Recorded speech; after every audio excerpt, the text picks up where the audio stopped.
وہ اسی طریقے سے پھر اپنی ایکسٹرنل پالیسیز کو بھی وہ بناتے ہیں, وہی سوچ جا کے ریفلیکٹ ہوتی ہے. ایک امن پسند پارٹی ہے برسر اقتدار آتی ہے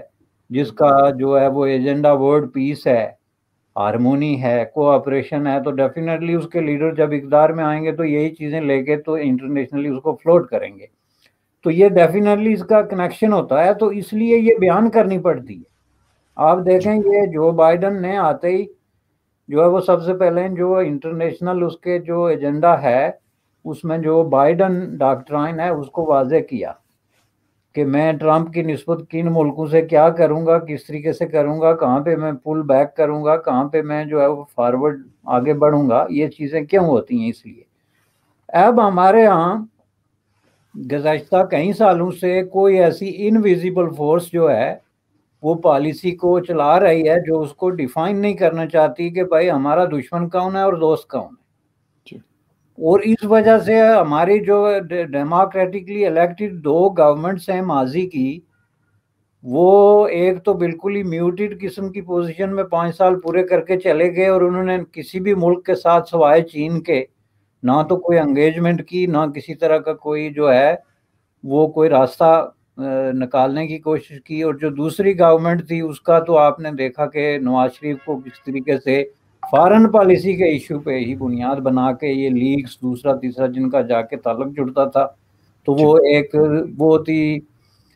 ایک طریقے سے وکٹمائز کر کے پالیٹکس سے آؤسٹ کر دیا گیا. تو یہ لیکن اس کے بعد بھی اگر کوئی پالیسی سامنے آتی نا جی کہ ہمارا یہ ڈاکٹرائن ہے اور اس کی روشنی میں ہماری یہ پالیسی ہے, تو پھر دنیا آپ کے بارے میں مشکوک نہ ہوتی. اس کے سوچ کیا تھی کہ جی یہ ڈبل سپیک کا آپ راستہ چھوڑ رہے تھے کہ ہمیں جہاں جہاں موقع ملے گا ہم ایکسپلین کرتے جائیں گے جی کہ ہمارا دوست چین بھی ہے, ہمارے پرانے تعلقات یونائٹڈ اسٹیٹ آف امریکہ سے بھی ہیں,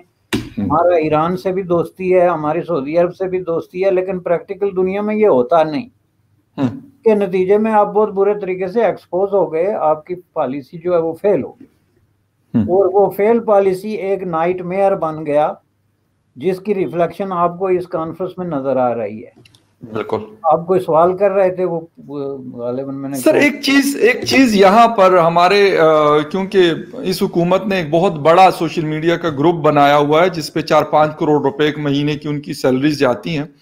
تو وہ یہ عذر پیش کر رہے ہیں کہ بھائی اس میں تو ایسا ہوتا ہے کہ جو بہت زیادہ متاثرہ ممالک ہوتے ہیں ان کو بلایا جاتا ہے. تو کل میں نے امین اسلم صاحب جو ہمارے ایڈوائزر ہیں پرائم منسٹر کے کلائمیٹ چینج کے حوالے سے, تو ان کو میں نے لکھا, میں نے کہا سر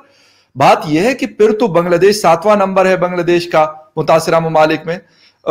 ہندوستان کا شاید 10ویں کے بعد کوئی نمبر آتا ہے جو متاثر ہے کلائمیٹ چینج سے, ہم 5ویں نمبر پر ہیں, تو ہمیں نہیں بلایا. بلین ٹری کا ہم اتنا مطلب چرچا کر رہے ہیں پوری دنیا میں, کس جیسا پروجیکٹ شاید دنیا میں کسی نے نہیں چلایا, بقول ہمارے ادھر کے جو سوشل میڈیا ایکسپرٹس انہوں نے رکھے بقول ان کے کہ اس قسم کا دنیا میں کہیں نہیں ہے. یونائٹڈ نیشن اور پتہ نہیں کون کون سے IUCN اور کون کون اس کی مثالیں دیتے ہیں. اتنی مثالیں دینے کے باوجود ہم اتنے بڑے فورم سے باہر ہیں. ویسٹ افریقن کنٹریز ہیں وہاں پر, ہندوستان کی تو میں اس لیے بات نہیں کرتا, ہندوستان تو ایک بڑا قریبی دوست ہے امریکہ کا, ان کا ہونا تو کوئی میرے لیے عجوبے کا باعث نہیں ہے, لیکن بہت چھوٹے ممالک جو پاکستان سے بہت معمولی ممالک ہیں وہ وہاں پر ہیں لیکن ہم نہیں ہیں. اس کے جو ہے نا یہ 2-3 بڑے امپارٹنٹ پوائنٹ اس میں نکلتے ہیں جو آپ کا کوشچن ہے یا کومنٹ ہے. اس میں پہلی بات یہ ہے کہ آپ کا نہ ہونا جو ہے نا یہ ایکسپیکٹڈ تھا, جو میں نے پچھلی کہانی بیان کی کہ آپ کی خارجہ پالیسی جو ہے وہ ریکنسائل نہیں کر رہی ہے آپ کی پریکٹسز کے ساتھ انٹرنیشنل, جس کی وجہ سے دنیا نے اب آپ پہ کسی طرح کا جو ڈیپینڈ کر کے امید لگانا جو ایک ٹرسٹ کا رشتہ ہے وہ کرنا چھوڑ دیا. یہ پہلے ہی مختلف حلقوں میں یہ چیزیں ڈسکس ہو رہی تھی اس کانفرنس سے پہلے, بلکہ خود امریکہ کے اندر جو ڈپلومیٹک چیزوں کو ڈیل کرنے والے لوگ ہیں وہ اس بات کا بار بار اظہار کر چکے ہیں کہ ہماری اب پاکستان کے حوالے سے وہ ضرورت نہیں رہی ہے کہ ہم اس کو اس طریقے سے انگیج رکھیں. لیکن اس میں 2-3 چیزیں بڑی امپارٹنٹ ہے. پہلی بات یہ ہے کہ یہ جو آپ نے بنگلہ دیش کی بات کی ہے یہ چیز جو ہے نا اب ہمیں اپنی وکیبلری اور مسالیں دونوں چینج کرنی پڑیں گی. Let me tell you one thing why we are living in past. Bangladesh جو ہے وہ 2nd لارجسٹ اکانومی ہے ساؤتھ ایشیا میں اس وقت, and one of the promising developing countries میں سے ایک ہے انٹرنیشنلی. تو اس حوالے سے اب آپ اس کو بار بار پاکستان سے ایکویٹ نہ کریں. Pakistan has failed on both fronts, economy کے حوالے سے بھی اور پرومسنگ جو ایٹیٹیوڈ ہوتا ہے نا دنیا میں, صرف آپ باتیں کرتے ہیں کہ ہم یہ کرنے والے ہیں وہ کرنے والے ہیں, اور اس کے پیچھے سے آپ کا جو ہے نا وہ اسپیریٹی کمپلیکس جھلکتا ہے, جس کی مثال آپ نے بلین ٹری کی دی. جو بلین ٹری ہے آپ کا کیا ہے؟ بلین ٹری سوائے اسپیریٹی کمپلیکس کے اور کچھ نہیں ہوتا. ماحول جو ہوتا ہے جناب, یہ کوئی لوکل ایشو نہیں ہے, ماحول ایک انٹرنیشنل ایشو ہے. اس کو انٹرنیشنلائز کیے بغیر اور انٹرنیشنل قوتوں کے ساتھ ایک پیج پہ آئے بغیر آپ کچھ نہیں کر سکتے, کیونکہ یہ بہت چیزیں اس میں جڑی ہیں. اس میں اکانومی ہے, اس میں آپ کا ٹریڈ ہے, اس میں آپ کی مینوفیکچرنگ ہے, اس میں آپ کے ساری چیزیں جو ہیں اس کے ساتھ جڑی ہوتی ہیں. آپ کے جو وسائل ہیں, معدنی وسائل ہیں, تیل ہے, انرجی کے ریسورسز ہیں, تو یہ ساری چیزیں کوئی ایک ملک اپنے طور پہ چھوٹے موٹے اقدامات ضرور کر سکتا ہے, لیکن اگر وہ سولو فلائٹ پہ اتر آئے کہ میں کو بہت بڑی سپیریئر چیز ہوں اور میں 1 بلین ٹری لگانے والا ہوں, نہ اس سلسلے میں یونائٹڈ نیشن کے کسی ادارے کے ساتھ اس طریقے سے آفیشیلی کنیکٹڈ ہوں, نہ جو انٹرنیشنل سٹیک ہولڈرز ہیں جو کلائمیٹ چینج کے حوالے سے, ماحولیاتی آلودگی کے حوالے سے, زہریلی گیسوں کے حوالے سے, کاربن کے حوالے سے, ان کے ساتھ بغیر کوئی کمیونیکیشن کیے آپ نے اعلان کر دیا جی ہم جو ہے وہ بلین ٹری لگا دیں گے, اور ہم نے لگانے شروع کر دیے. جس طریقے سے جو ہے وہ آئی اندر کی خبریں اور سٹوریز وہ آپ کے سامنے ہیں کہ ان میں کتنی سچائی ہے, لیکن یہی وہ چیزیں جس کی وجہ سے دنیا آپ سے جو ہے وہ ٹرسٹ ڈیفیسٹ کا شکار ہوئی ہے کہ آپ بڑکیں بہت لمبی مار دیتے ہیں, بہت بڑی بڑی باتیں کر دیتے ہیں, اور اندر سے وہ جو ہے نا کھودا پہاڑ اور نکلتا ہے چوہا. 1 بلین ٹری لگانا کوئی مذاق نہیں ہوتی ہے. آپ جا کے پہلے چیک کریں کہ وہ کہاں کہاں لگے ہیں, کس طریقے سے لگے ہیں, کون سے ٹری لگے ہیں, ان کا ماحولیات کے ساتھ, انٹرنیشنلی وہ چیزوں کے ساتھ کس طریقے سے جو ہے وہ جڑے ہیں. پہلی بات یہ تھی. دوسرا اس کو کہتے ہیں سولو فلائٹ, کہ آپ جو ہے وہ بجائے اس کے کوآپریشن کے اپنے طور پہ جمپ لگاتے ہیں, تو اس کے نتیجے میں دنیا بھی پھر اپنے طور پہ جمپ لگاتی ہے اور آپ کو اپنے حال پہ چھوڑ دیتی ہے. تیسرا جناب میں آپ کو بتاؤں کہ اس کا سب سے بڑا پرابلم کیا ہے, کہ یہ میں نے بہت پہلے کہا تھا کہ یہ امریکی پالیسی ساز بہت عرصے سے یہ اشارے دے رہے ہیں کہ پاکستان کا اب ہمارے نزدیک وہ اہمیت نہیں رہی ہے, اور اس کی وجہ پاکستان کی ظاہر ہے. میں نے جیسے کہ عرض کیا اوپنلی, تو اس کی وجہ یہ تھی کہ یہ چین کے ساتھ پاکستان کا اب اس حد تک ایڈجسٹمنٹ ہو گئی ہے کہ اب وہ اس پہ کوئی وقت ضائع کرنے کے لیے تیار نہیں ہے. لیکن اس کی بڑی وجہ یہ تھی کہ پاکستان اپنے گول جو فارن پالیسی کے ہیں اور انٹرنیشنل کمیونٹی کے اندر پیس اور وار کے جو ایشوز ہیں, کوآپریشن کے ایشوز ہیں, اس پہ اپنی پوزیشن کلیئر کرنے میں ناکام رہا ہے. اور اس کی وجہ یہ تھی کہ 3-4 سالوں میں پاکستان کے اندر یہ کوشش ہو رہی ہے کہ ہم سب کے ساتھ ہیں, میں نے جیسا کہ پہلے عرض کیا. اب اس کے نتیجے میں پاکستان کو جان بوجھ کے تو یہ ریئلائز کرایا گیا کہ اگر آپ پراپرلی بیہیو نہیں کرتے تو ہم آپ کے ساتھ یہی سلوک کریں گے, جس کو میں نے ٹپ آف دی آئس برگ کہا ہے. اب آپ دیکھیں گے آگے ایک کانفرنس جو بائیڈن کرا رہا ہے انٹرنیشنلی ڈیموکریسی کے حوالے سے, اس میں بھی آپ دیکھیں گے کہ حالانکہ پاکستان میں الیکشن ہوتے ہیں ریگولرلی, لیکن اس میں پاکستان کو جو ہے وہ باہر رکھنے کی کوشش کی جائے گی. آلدو کہ اگر وہ اس سے سبق سیکھ کے یہ جو کانفرنس ہے تو اس کے لیے پہلے سے کوئی کر لیں تو کر لیں, ادروائز اس میں بھی پاکستان جو ہے وہ انوائٹ نہیں ہوگا. اب اس میں ہم نے دیکھنا ہے کہ اس کا اصل میں پرابلم کیا ہے. میں آپ کو بتاتا ہوں کہ یہ جو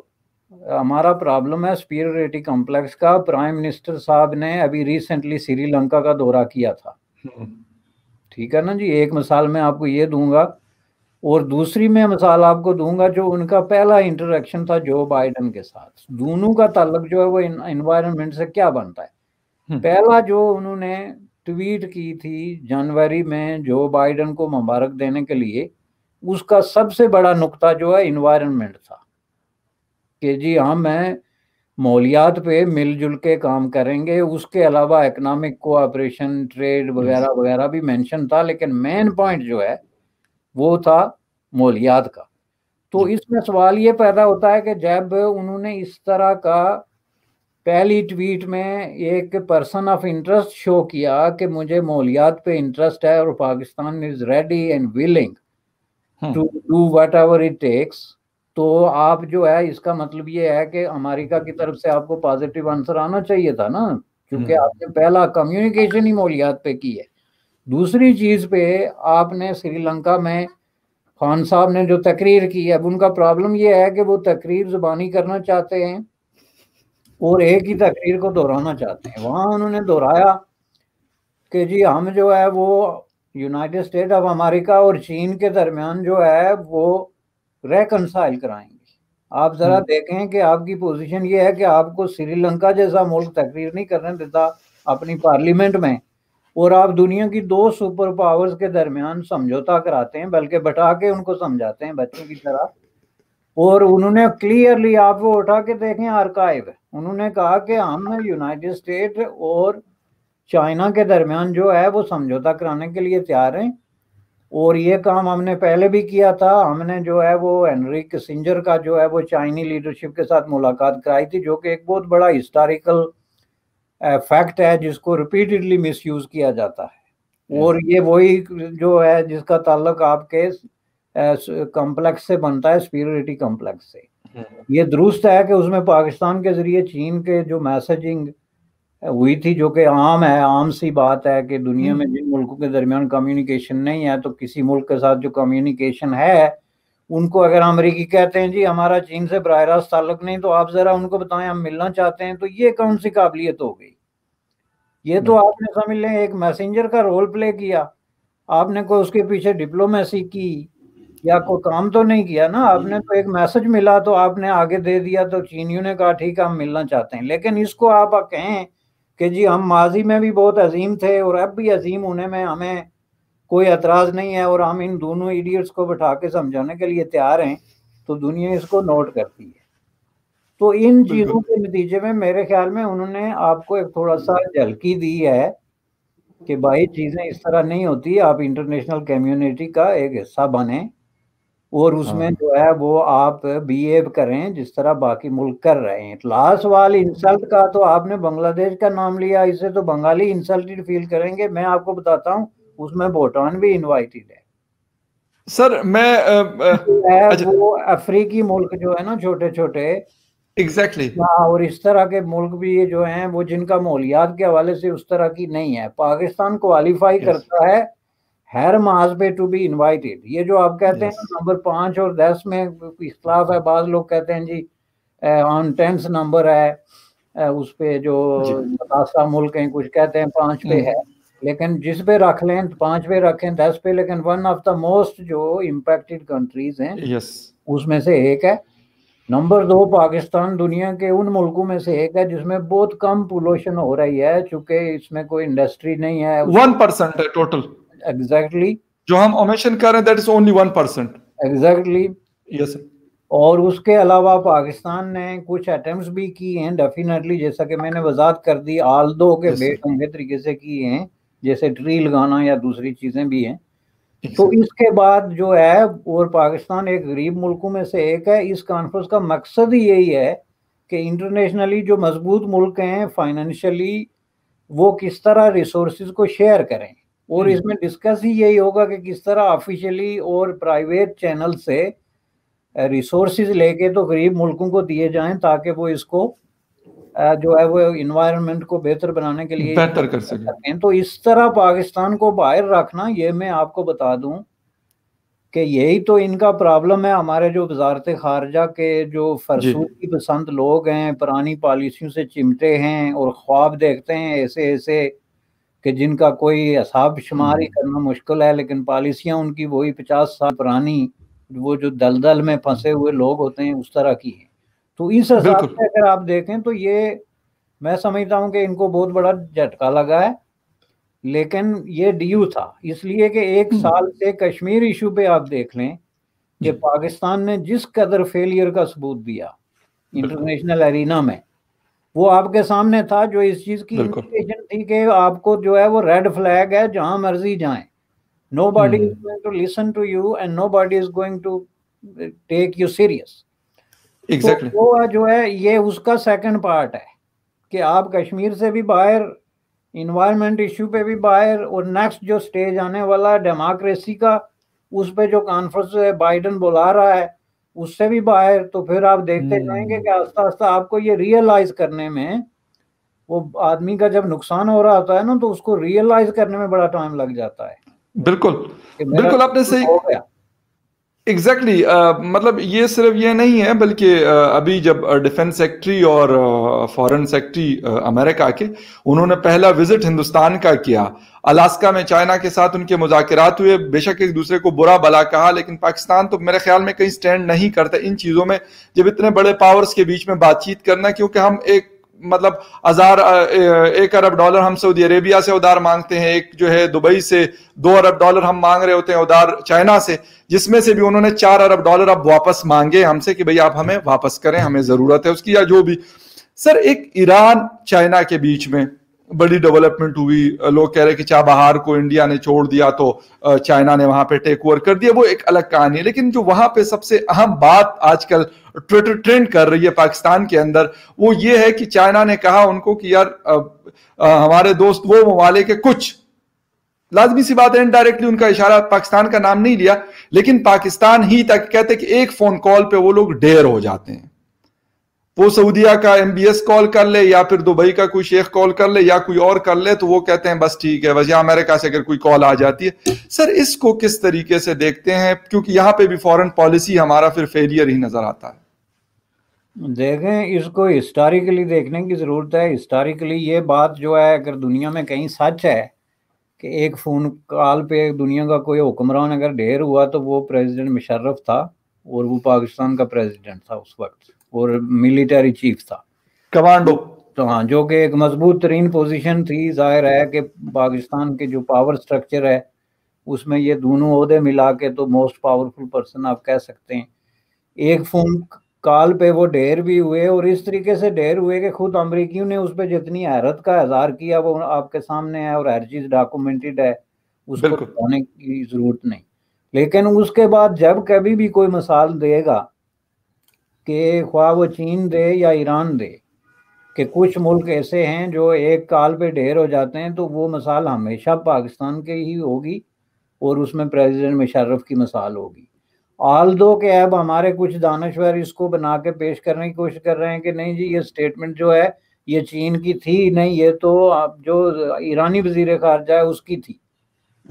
اور اس کا اشارہ جو ہے وہ انڈیا کی طرف تھا. اب آپ کا جب ایٹیٹیوڈ یہ ہوگا کہ آپ اس طرح کی چیزوں کو بھی گھما پھرا کے تو انڈیا کے خلاف یا بنگلہ دیش کے خلاف یا اس طرح کے یوز کرنے کی کوشش کریں گے، تو اس سے پھر ظاہر ہے کہ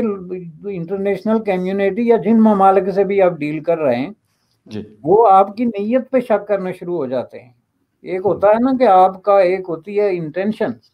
کہ بھائی آپ کی انٹینشنز جو ہیں وہ اس طرح کی ہوتی ہیں ہمیشہ کہ آپ کبھی پازیٹیولی سوچ ہی نہیں سکتے. اب یہ چیز ڈیفینیٹلی چین نے کہی ہے، چونکہ یہ جو خود آپ دیکھیں جو ایرانی میڈیا ہے ان کی جو ویب سائٹ ہے، جو آفیشیل ان کا ٹیلی ویژن ہے، اس کی ویب سائٹ پہ ابھی تک موجود ہے، اس پہ لکھا ہوا ہے. اور اس طرح کی اگر کوئی غلطی ہو جائے تو ود ان نو ٹائم وہ اس کو ریٹیفائی کرتے ہیں. تو غلطی نہیں ہوئی ہے، یہ باقاعدہ سٹیٹمنٹ آئی ہے، اور یہ سٹیٹمنٹ ایک ہسٹوریکل پس منظر میں جو ہے وہ آئی ہے. لیکن یہ جو ہے نا وہ آپ مجھے یہ بتائیں کہ اگر یہ ایسی بات ہی مان لیں ہم میں، تو جو کچھ مشرف صاحب نے کیا تھا اس سے بڑا سرنڈر یا ڈھیر ہونا اور کون کر سکتا ہے؟ تو اس میں آپ انڈیا کو کیا تانا دیں گے؟ لیکن یہ جو ہے میں سمجھتا ہوں کہ یہ لوگوں کو تانا دینے سے پہلے ہمیں خود اپنے سی پیک کے گریباں میں بھی جھانکنا چاہیے کہ اس معاملے میں ہم کام کریں. بالکل بالکل سر. وہاں پر ایک سی پیک کا تو ایک ایشو یہ ہے کہ چائنیز جن سی پیک اتھارٹی کے چیئرمین صاحب جو ہمارے ہیں جنرل ریٹائرڈ عاصم سلیم باجوہ صاحب، جن کے اوپر پچھلے 1.5 سال سے بڑے مطلب چیزیں تو بہت ساری ہے لیکن کوئی کچھ کہتا نہیں ہے، نہ نیب کو توفیق ہوتی ہے، اور حکومت بیچاری کیا کرے گے. ویسے مطلب سارے لوگ ان کو سلیکٹڈ کہتے ہیں لیکن وہ پروو کرتے ہیں ہر قدم پہ، یہ ثابت کرتے ہیں کہ ہم واقعی سلیکٹڈ ہیں. تو اس کے اوپر چائنا کو بہت زیادہ ریزرویشن ہے عاصم سلیم باجوہ صاحب کی. اس کی وجہ سے سی پیک کا جو پیس ہے وہ انتہا کا سلو چل رہا ہے. مطلب 3.25 سال اس حکومت کو ہو گئے اور وہ میاں نواز شریف صاحب نے اس کو شروع کروایا تھا. تو اگر ٹوٹل حساب کتاب کر لے تو 5-6 سال کم از کم گزرے ہیں, لیکن آن گراؤنڈ ہمیں ابھی تک کوئی ایسی چیز سالڈ نظر نہیں آتی کہ ہم کہیں کہ ہاں یہ انڈسٹریل زون کمپلیٹ ہو گیا یا ہمارا فلی آپریشنل ہو گیا. گوادر پورٹ کے اوپر سر ایک رپورٹ آئی ہے 2 دن پہلے, ٹوٹلی 8% آپریشنل ہے وہاں پہ, ورک آؤٹ ہو رہے, ٹوٹل 8%, 92% کچھ بھی نہیں ہو رہا وہاں پہ. مطلب جو بھی شپمنٹس وغیرہ ہوتی ہے تو وہ نہیں ہے, اور اس کی وجہ بہت ساری چیزیں ہیں, سیکیورٹی بھی ہے لیکن فیسلٹیز نہیں ہے سر, نہ ان کا روڈ نیٹ ورک کنیکٹیویٹی ہے نہ کچھ اور ہے. لیکن دعوے وہی آپ والی بات ہے کہ سپریارٹی کمپلیکس کے ہم شکار ہیں, دعوے ہم بہت سارے بڑے بڑے کرتے ہیں.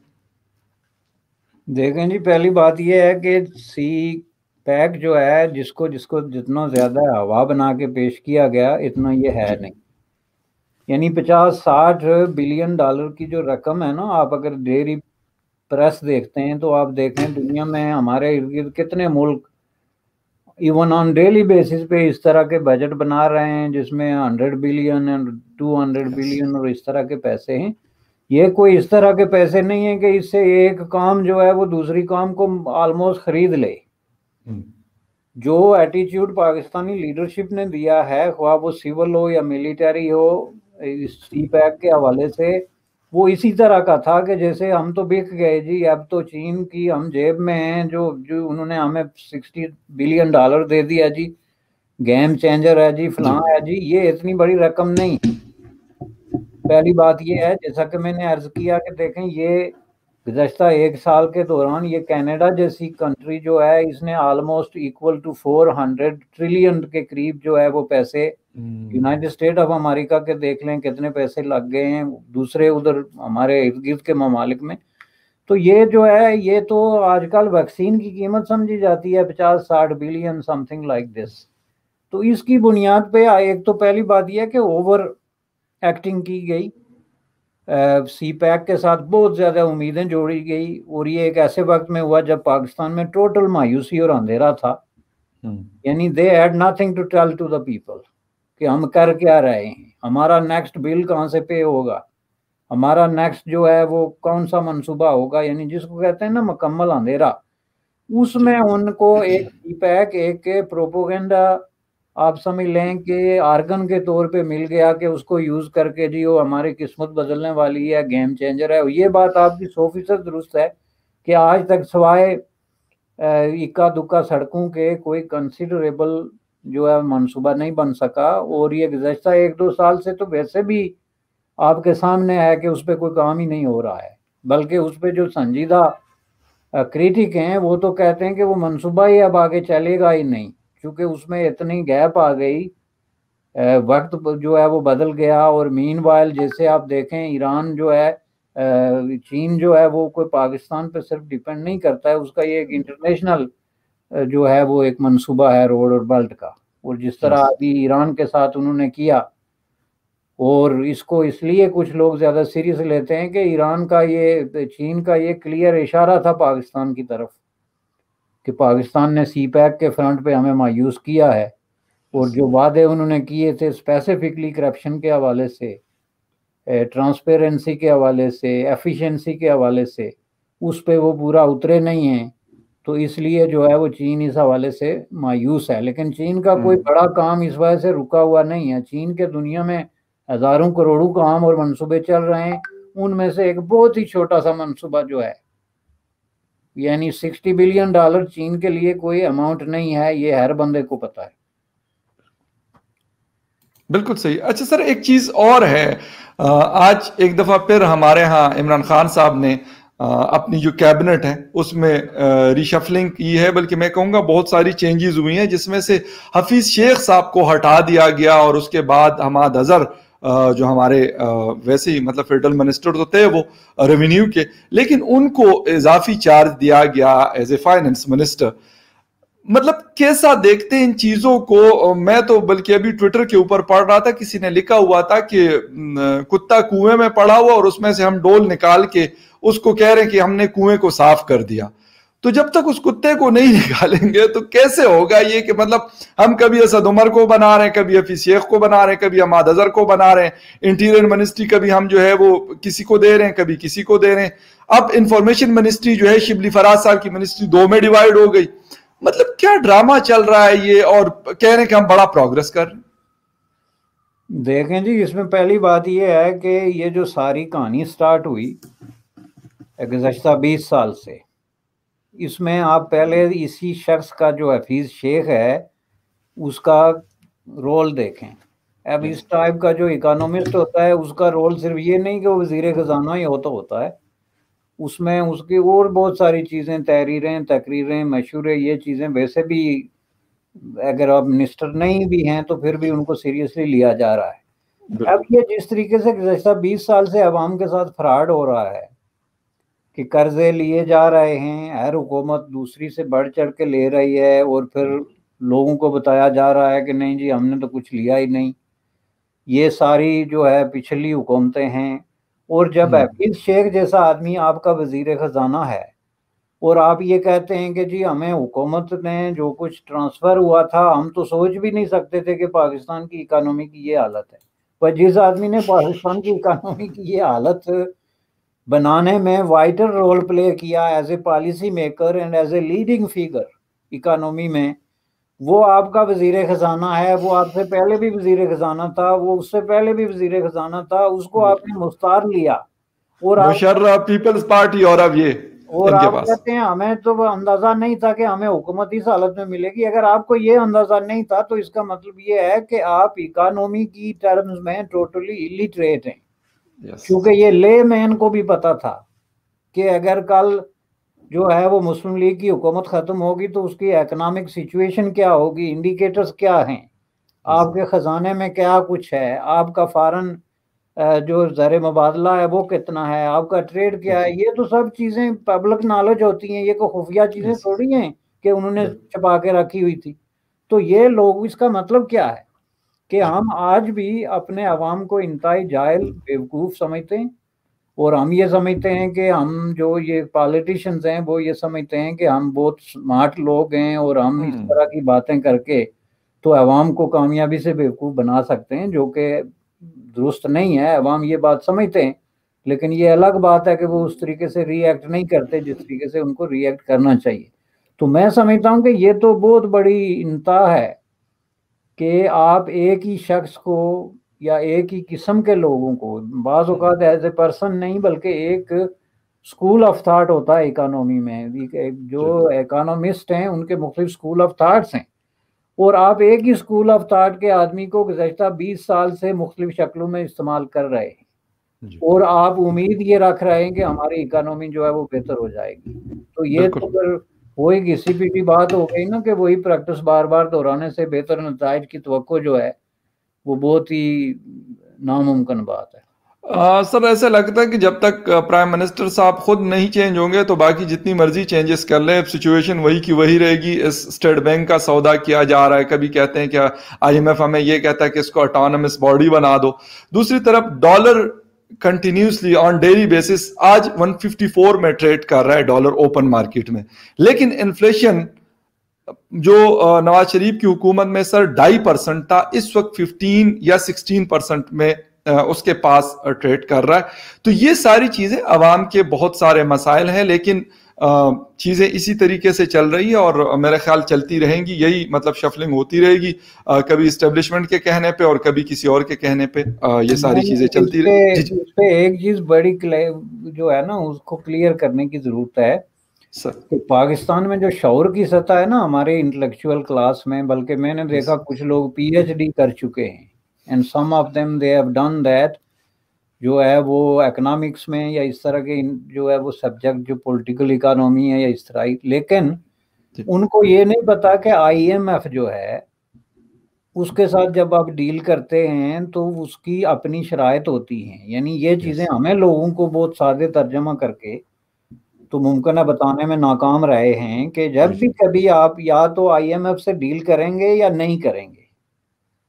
یعنی یہ نہیں ہو سکتا کہ آپ آئی ایم ایف سے ڈیل کریں گے اور اس میں آپ کی بھی کوئی شرط جو ہے وہ مانی جائے گی, یا آئی ایم ایف جو ہے وہ اپنی کسی شرط کو ماڈیفائی یا ریلیکس کرے گا آپ کے لیے. تو جب عمران خان صاحب نے یہ بات کلیئرلی ایکسیپٹ کی ان کے امرا کہ جی ہم نے آئی ایم ایف کی شرائط ماننے سے میں دیر کر دی اور ہمیں چاہیے تھا کہ ہم جو ہی اقتدار میں آئے تھے تو آئی ایم ایف کی شرائط مان لینی چاہیے تھی. تو آپ تھوڑا سا لوگوں کو یہ کہیں کہ اب ذرا کھول کے پڑھیں کہ آئی ایم ایف کی شرائط کیا ہوتی ہے. یہ جو آپ مہنگائی کا رونا روتے ہیں، یہ ڈبل ہو گیا، یہ انفلیشن بن جائے گا، یہ فلاں ہو جائے گا، یہ سب چیزیں پہلے سے انہوں نے بڑے سنہری حروف میں لکھ کے اپنی بکس میں رکھی ہوئی ہیں کہ اگر ہم لینڈنگ کریں گے تو ہماری یہ ٹرمز اور کنڈیشنز ہیں. This is just like any other bank.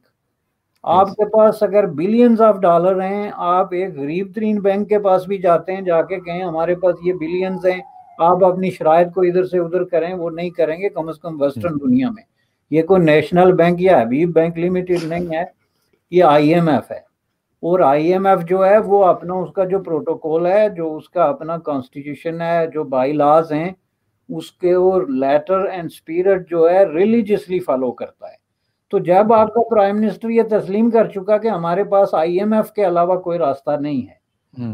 تو اس کے بعد آپ نے غلامی جو ہے اس کا توق گلے میں ڈال دیا. کوئی بھی اس زمانے میں کوئی بھی باعزت ملک جو ہے وہ آئی ایم ایف سے مجبوری کے علاوہ قرضہ لینے کے لیے تیار نہیں ہے. اور جو لیتے ہیں، میں آپ کو ایک مثال دیتا ہوں، مثلا گریس تھا، جب وہ فائنینشیل کرائسس میں چلا گیا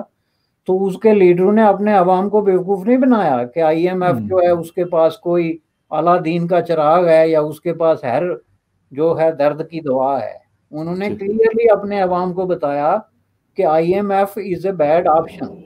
آئی ایم ایف کا مطلب یہ ہے کہ آپ اپنی اکانومی کو گرو رکھ رہے ہیں، لیکن یہ ہماری مجبوری ہے، ہم بیل آؤٹ کرنے کے لیے ایسا کر رہے ہیں. ہمارے حکمران کیا کریں گے کہ وہ آئی ایم ایف کو بھی کوئی ولی اللہ بنا کے پیش کرنے کی کوشش کر رہے ہیں کہ جی یہ تو کوئی غلطی کر ہی نہیں سکتا. اور یہ سب سے بڑا پرابلم ہے. اور جن لوگوں کو اکنامکس کی اے بی سی آتی ہے ان کو پتہ ہونا چاہیے کہ آئی ایم ایف جو ہے اس کی شرائط کڑی ہیں، انفیئر ہیں. اور آج تک دنیا میں جس ملک کو بھی آئی ایم ایف نے قرضے دیے، انہوں نے ان کی اکانومی کو، ان کے فیوچر کو، اس کو جو ہے وہ بہت حد تک ایک کرائسس کا شکار کر دیا. یہی وجہ ہے کہ بہت سارے ملکوں نے یہ قرضے دینے سے انکار کر دیا تھا. یہ اگر آپ ماضی میں دیکھیں، ارجنٹینا، اس طرح کے بہت سارے ملک تھے، انہوں نے کہا تھا کہ ہم بینکرپسی کو ترجیح دیں گے. اور مجھے لگتا ہے کہ دیٹس واٹ یہ is going to happen Pakistan میں بھی، کہ الٹیمیٹلی یہ ڈیفالٹ کر جائیں گے ان قرضوں پہ، چونکہ اس کا میتھ اور لاجک آپ کو اجازت نہیں دیتی کہ آپ یہ قرضے کبھی واپس کر سکیں گے انلیس کے ونڈ فال. ہر 3 مہینے بعد آپ بتائیں کہ ہمارے سمندر سے جو ہے وہ تیل کی بو آ رہی ہے یا کہیں سے ہوا چل رہی ہے ہمارے بڑے پہاڑوں کے اوپر سے جہاں سے کوئی جو ہے وہ سونا برسنے والا ہے. آپ ایسی باتیں کر رہے ہیں، لیکن آپ مجھے ایک سورس بتائیں جس سے آپ کے پاس اتنا پیسہ آئے گا کہ آپ یہ آئی ایم ایف کے قرضے، یہ انٹرسٹ اور یہ پرانے قرضے دے سکیں. بالکل بالکل ایگزیکٹلی سر. اور دوسری بات یہ ہے کہ اگر باقی کنٹریز جن کا آپ ذکر کر رہے ہیں، میں کہتا ہوں شاید انہوں نے اپنے لوگوں کے اوپر اس میں سے کچھ پیسہ لگایا ہو. ہمارے ہاں تو وہ زیادہ کرپشن میں ہے. اسٹیبلشمنٹ اپنا حصہ مانگتی ہے، باقی ہمارے پولیٹیکل جو لوگ ہیں پاورفل وہ اپنا حصہ مانگتے ہیں. پھر بڑے بڑے مافیاز بیٹھے ہوئے ہیں، شوگر ہے، پیٹرولیم مافیا ہے، آٹے کا مافیا ہے، بے تحاشا قسم کا. ان کو کسی کو فکر نہیں ہے. وہ کہتے ہیں یار یہ 22 کروڑ ہمارے جو ہے نا بیڑ بکریوں کی طرح انہی کے اوپر تو ہم نے حکومت کرنی ہے. اس لیے تو حفیظ شیخ صاحب وہاں سے بریف کیس لے کے آتے ہیں. اور ابھی آج چلے گئے تو میرا خیال ہے انہوں نے فلائٹ پکڑ کے چارٹرڈ جہاز کروایا ہوگا، دبئی پہنچ گئے ہوں گے. ان کو کوئی نہیں فرق پڑتا. لیکن اصل جو میں کہتا ہوں خون تو بیچاروں میں اب نہیں رہا، لیکن وہ گنے کی مشین جو ہوتی ہے نا اس میں بار بار ڈال کے اور دوسری طرف نکال رہے ہیں. یہ حالت ہوئی ہے لوگوں کی، کیونکہ جابز نہیں ہے لوگوں کے پاس، اس کے علاوہ کوئی اور سورس نہیں ہے لوگوں کے پاس. دڑا دڑ جو امیر تھے وہ تو امیر ہو رہے ہیں، لیکن عام آدمی کی زندگی میں کہتا ہوں کہ دن بدن ہمارے ہاں پاورٹی میں اضافہ ہو رہا ہے. حالانکہ دنیا کے جو جتنے بھی ممالک تھے پاورٹی میں، وہ نکل رہے ہیں اس میں سے اور ہم دس رہے ہیں. لیکن افسوس کے ساتھ نظر نہیں آتا، کوئی سولوشن نظر نہیں آتا. Thank you very much sir for joining the show. بڑی زبردست ڈسکشن رہی آپ سے. And thank you very much viewers for watching debate with Fakhar Yousafzai. Take care and bye.